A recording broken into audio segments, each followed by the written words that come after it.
بسم اللہ الرحمن الرحیم۔ میں چاہ رہی ہوں کہ آج آپ کو ایک نعت شریف سناؤں۔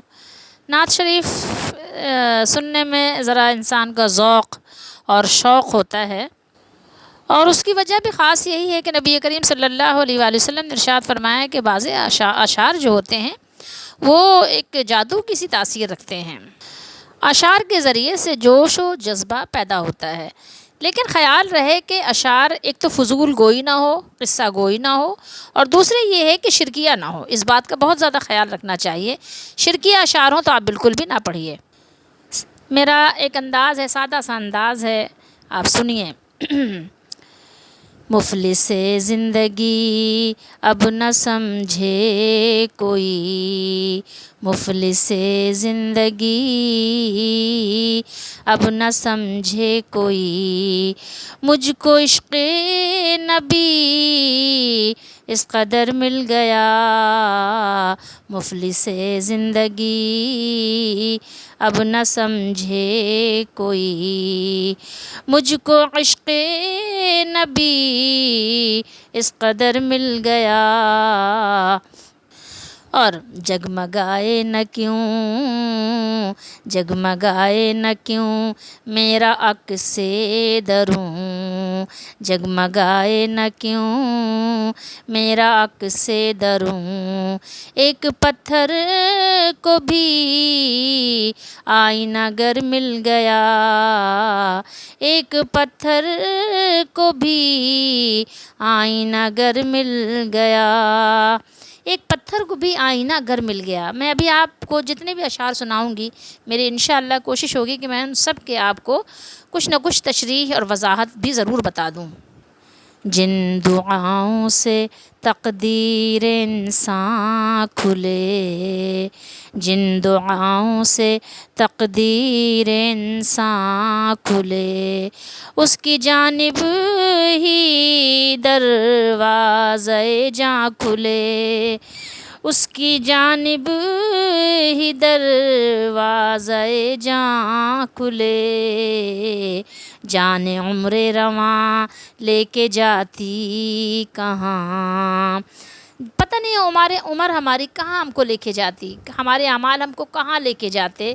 نبی رحمت نبی کریم صلی اللہ علیہ وسلم کو اگر اللہ تعالیٰ مبعوث نہ فرماتے اور آپ دنیا میں تشریف نہ لاتے، آپ کو نہ بھیجا جاتا، تو ہمارے اعمال آپ کو پتہ ہی ہے کہ کیا ہو رہا تھا، کس کی پوجا نہیں ہو رہی تھی ایک سوائے اللہ کے۔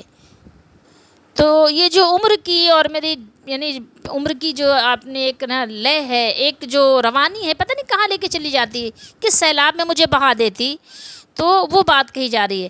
جان عمر رواں لے کے جاتی کہاں، جان عمر رواں لے کے جاتی کہاں، خیر سے مجھ کو خیر البشر مل گیا، خیر سے ہم کو خیر البشر مل گیا، مفلس زندگی اب نہ سمجھے کوئی، مفلس زندگی اب نہ سمجھے کوئی، مجھ کو عشق نبی اس قدر مل گیا، محور دو جہاں ذات سرکار کی، محور دو جہاں ذات سرکار کی، اور میری حیثیت ایک پرکار کی، جس کی ایک رہ گزر، جس کی ایک رہ گزر، جس کی ایک رہ گزر طے نہ ہو عمر بھر، قبلہ ارض تو، قبلہ ارض تو ہاں مگر مل گیا، مفلس زندگی اب نہ سمجھے کوئی، ان کا دیوانہ ہوں، ان کا دیوانہ ہوں، ان کا مجذوب ہوں، ان کا دیوانہ ہوں، ان کا مجذوب ہوں، کیا یہ کم ہے کہ میں ان سے منسوب ہوں، کیا یہ کم ہے کہ میں ان سے منسوب ہوں؟ حشر کے دن میں جاؤں گا ان کی طرف، حشر کے دن مولا میں جاؤں گا ان کی طرف، حشر کے دن میں جاؤں گا ان کی طرف۔ مجھ کو اتنا تو زیادہ سفر مل گیا، مجھ کو اتنا تو زیادہ سفر مل گیا، اور مفلس زندگی اب نہ سمجھے کوئی، اور جس طرف سے بھی گزری میری خواہشیں، جس طرف سے بھی گزری میری خواہشیں، مجھ سے بچ کر نکلتی رہیں لفزشیں۔ جب ہم کو سنت ملی ان کی ہر موڑ پر، اور جب ہم کو سنت ملی ان کی ہر موڑ پر، نقش پا ان کا ہر موڑ پر مل گیا، مفلس زندگی دل بھی بے رنگ تھا، جاں بھی بے نور تھی، روح پر معصیت کی کڑی دھوپ تھی، ان کی چشم غنی رونق جاں بنی، چھاؤں جس کی گھنی وہ شجر مل گیا، مفلس زندگی۔ اب ان اشعار کی آپ کچھ وضاحت سمجھ لیجئے تو آپ کو تاکہ آسانی ہو۔ مفلس کہتے ہیں اس کو جس کے پاس کچھ بھی نہ ہو، یعنی فقیر، ٹھیک ہے؟ تو ہماری زندگی مفلس تھی، کچھ بھی نہیں تھا زندگی میں، کیا تھا؟ نہ ایمان تھا، نہ اللہ کی پہچان تھی، نہ اپنے مالک کی پہچان تھی، کچھ بھی نہیں تھا نا، نہ ایک زندگی گزارنے کا طریقہ، شعور، کچھ بھی نہیں تھا۔ تو لیکن اب کوئی نہ سمجھے، کیونکہ اب ہم نبی کریم صلی اللہ تعالیٰ علیہ وآلہ وسلم کی شریعت سے وابستہ ہو گئے ہیں۔ آپ آئے، آپ نے ہمیں جو کچھ راستہ بتایا، ہم اس راستے کو پکڑ چکے ہیں، تو اب کوئی ہمیں مفلس نہ سمجھے۔ ہم کو جو ہے اس قدر اتنا تو ضرور آپ صلی اللہ تعالیٰ علیہ وآلہ وسلم سے تعلق اور محبت نصیب ہو گئی ہے، مل گئی ہے، کہ جتنا ہمارا بیڑا پار لگا دے، ٹھیک ہے؟ تو اب ہمیں چونکہ نبی کریم صلی اللہ علیہ وآلہ وسلم کی امت میں شامل ہونا نصیب ہو گیا، اور اللہ تعالیٰ کے کرم، اس کے فیض سے کیا ہوا کہ ہم نے اپنے آپ کو آپ صلی اللہ علیہ وسلم سے وابستہ کر لیا، آپ کی سنتوں پہ چلنے لگے، تو جو ہمارا دل تھا گندا، یعنی ہمارا دل زنگ آلود تھا، تو اللہ نے اپنے نبی کو بھیج کر اس دل کو کیا کیا؟ ایک ہوتا ہے جوہری، وہ پہچانتا ہے نا کہ ہیرا کیا ہے، پتھر کیا ہے۔ تو ہمارا دل جو زنگ آلود تھا، نبی کریم صلی اللہ علیہ وآلہ وسلم نے ہمیں وہ طریقہ بتا دیا کہ ہمارا دل جو ہے وہ ہم اس کو روشن کر سکیں، اس کو ہم صاف ستھرا کر سکیں کہ وہ جگمگا جائے۔ ایک جیسے پتھر کو آئینہ بنانے کا کوئی کاریگر مل جاتا ہے، وہ پتھر کو آئینہ بنا دیتا ہے، پتھر میں آپ نے شکل دیکھ سکتے ہیں۔ اسی طریقے سے ہمارے نبی صلی اللہ علیہ وسلم کی آپ کے جو سنتیں ہیں اس پر چل کر اپنے دل کو ہم صاف ستھرا آئینہ کی طرح بنانے کا ہم نے طریقہ کار سیکھ لیا۔ تو اب ہمیں کوئی مفلس نہ سمجھے۔ جن دعاؤں سے تقدیر انسان کھلے، یعنی نبی کریم صلی اللہ علیہ وسلم نے امت کے لیے کتنی دعائیں کی، اللہ تعالیٰ نے آپ کو دعاؤں کا حکم بھی دیا، ادعونی استجب لکم، اور آپ کے حوالے سے ہمیں بھی دیا ہے، دعاؤں کا حکم دیا اور آپ کی دعائیں قبول بھی فرمائیں۔ تو امت پر کتنی مہربانیاں ہوئیں آپ صلی اللہ تعالیٰ علیہ وآلہ وسلم کی دعاؤں کی برکت سے۔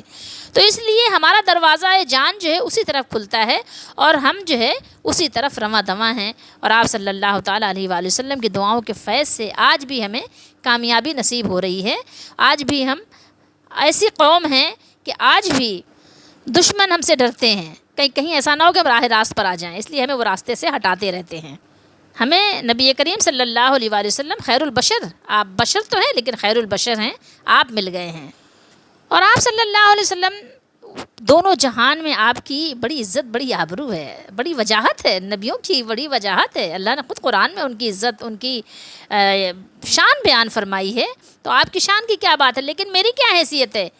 اور میری حیثیت ایک پرکار کی، ایک کیڑے کی طرح، ایک مکھی یا مچھر کی طرح ہے۔ پرکار ایک مچھر کو کہتے ہیں جس کی ایک رہ گزر طے نہ ہو عمر بھر۔ نبی کریم صلی اللہ علیہ وسلم کے راستے کو ہم کیسے طے کر سکتے ہیں؟ آپ نے کیا کیا کیے، آپ کے کارنامے بیان ہوں تو مکتب اور جو ہے لائبریریز بھری پڑی ہیں، بیان نہیں ہو سکتی پوری زندگی، کیا کیا آپ کی شان، کیا کیا آپ کی جو ہے شان ہے، بس شان ہے آپ کی۔ تو بس ہم نے اپنے آپ کو اپنے تمام یعنی کہنا چاہیے ہر معاملے میں آپ صلی اللہ علیہ وسلم کو قبلہ بنایا ہوا ہے۔ امتی کی بس یہی اتنی اس کی ہونی چاہیے خواہش کہ ہمارا ہر کام سنت کے مطابق ہو، آپ ہی ہمارا قبلہ ہوں۔ یعنی قبلہ جب بھی ہم کوئی کام کریں، قبلہ کیا مطلب ہے؟ قبلہ سامنے ہوتا ہے نا، تو ہمارا ہر کام جیسے اللہ نے فرمایا کہ ہمارے لیے بہترین اسوہ کس کا ہے؟ نبی صلی اللہ علیہ وسلم کا ہے۔ تو بس نبی صلی اللہ علیہ وسلم کے طریقے پہ ہم ہر کام کرتے رہیں، اپنی عرضی ادھر ہی لگائے رکھیں، ادھر ہی دیکھیں کہ نبی کا کیا حکم ہے، بس ادھر، کیونکہ نبی کا حکم اللہ کا حکم ہے، اور اسی کے مطابق زندگی گزارتے چلے جائیں۔ اس کا دیوانہ ہوں، اس کا مجذوب ہوں، تو میں اس کا نہیں پڑھتی، میں ان کا پڑھتی ہوں ایک ادب کی وجہ سے۔ یعنی ہم اگر ان کے دیوانے بن گئے اور ان کی طرف مجذوب ہو گئے، یعنی نبی کا صلی اللہ علیہ وسلم کا حکم آ گیا، مجھے نہیں پتا اب کسی کی بات کوئی، ہم نہیں جانتے، سنت آ گئی بس انف ہمارے لیے کافی ہے، اب ہم کسی اور کی بات کو نہیں جانتے، ہم یعنی مجذوبیت کی حد تک آپ صلی اللہ علیہ وسلم کے حکم کو فالو کرنا چاہتے ہیں۔ ان کا دیوانہ ہوں، ان کا مجذوب ہوں، کیا یہ کم ہے کہ میں ان سے منسوب ہوں؟ ہمارے لیے اتنی نسبت کافی ہے، ہمیں اور کسی نسبت کے ذریعے سے ہمیں اپنے آپ کو فخر جتانے کی حاجت باقی نہیں رہی۔ ہم ان کے جو ہے کیا ہیں، ان سے منسوب ہیں، ان کے نسبت سے پہچانے جاتے ہیں۔ اور بروز محشر بھی اللہ تعالیٰ آپ صلی اللہ علیہ وسلم کی شفاعت کے لیے ہمیں آپ کے پاس بھیجیں گے۔ ہم اللہ تعالیٰ جس کے لیے پسند کریں گے اس کے لیے نبی کریم صلی اللہ علیہ وسلم کو شفاعت کا حکم دیں گے، اور اس کی شفاعت اللہ تعالیٰ قبول فرمائیں گے۔ تو محشر تک ہمارا سب معاملہ نسبتیں آپ سے ہی وابستہ ہیں۔ نقش پا مجھ کو ہر موڑ پر مل گیا، آپ صلی اللہ علیہ وسلم کا ہر قدم پر ہمیں پتہ ہے سنت کیا ہے۔ زندگی گزارنے کے ہر طور طریقے سنت پہ ہمیں ملتے ہیں، کہیں پر ہم کسی اور کے محتاج نہیں ہیں۔ اور ہمارا دل، ہماری جان، ہماری سانس، ہمارے سب بے رنگ بے روپ تھے۔ آپ پڑھیں نبی کریم صلی اللہ علیہ وسلم کی آمد سے قبل کیا کچھ ہو رہا تھا، کہاں کہاں کس کی پوجا ہو رہی تھی، اگر ایک نہیں عبادت ہو رہی تھی تو اللہ کی نہیں ہو رہی تھی۔ تو ہمارا سب کچھ جو ہے بے حیثیت، بے رنگ بے روپ تھا، اور بس ہم جو ہے ایک سمجھ لو عذاب دوزخ کے کنارے کھڑے تھے، کڑی دھوپ میں تھے۔ نبی کریم صلی اللہ علیہ وسلم تشریف لائے، آپ صلی اللہ تعالیٰ علیہ وآلہ وسلم نے تبلیغ کی، آپ صلی اللہ علیہ وسلم کی تبلیغ سے اللہ نے ایمانداروں کو ایمان عطا کیا، اور اللہ تعالیٰ نے وہ برکات جاری و ساری فرمائی، ہم تک ایمان پہنچا۔ ان کے شجر کی، ان کے درخت کی چھاؤں اتنی گھنی تھی، جو بھی چاہے آ جائے، بیٹھ جائے اور اسلام کے سائے میں پناہ لے لے۔ ہمیں اور آپ کو اللہ نے ایسا شجر عطا فرما دیا ہے۔ مفلس زندگی اب نہ سمجھے کوئی، ہم کو عشق نبی اس قدر مل گیا۔